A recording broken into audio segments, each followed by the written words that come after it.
Hi. At some point, you're gonna need a new yo-yo string. Maybe it got a little bit dirty. Maybe it got a little bit wet. Maybe it's a little bit short. That's where you're gonna need a new yo-yo string.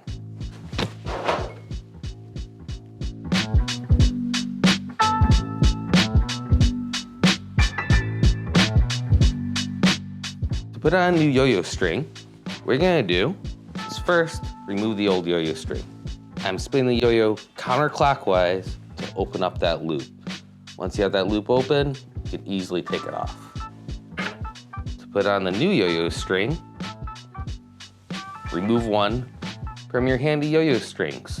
You're gonna open up the bottom of the yo-yo string. There's two different sides. The bottom is the one that has a simple loop. You're gonna open it up by moving your hands this direction.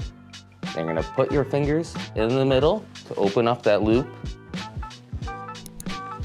Hold it, put on the yo-yo string. And what I like to do is actually move it a couple times.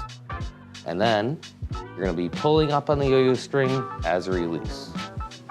Now you have a yo-yo string on your yo-yo. The next thing is to measure it up for yourself. Sometimes the yo-yo strings are really long. What I like to do is to put the yo-yo to the bottom of the ground with the string taut. You're gonna measure up 1 to 2 inches above your belly button, and then you're gonna give that a snip. Boop. Next step to this is you're gonna create a slip knot. So it's a simple knot to start. You're making a loop, pull the end of the loop. Just trying to show you. You're winding around here. You're going through that loop there.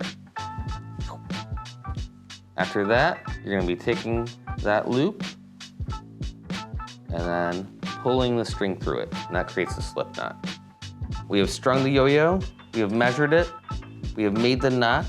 Tune in next time, we're gonna learn the wind.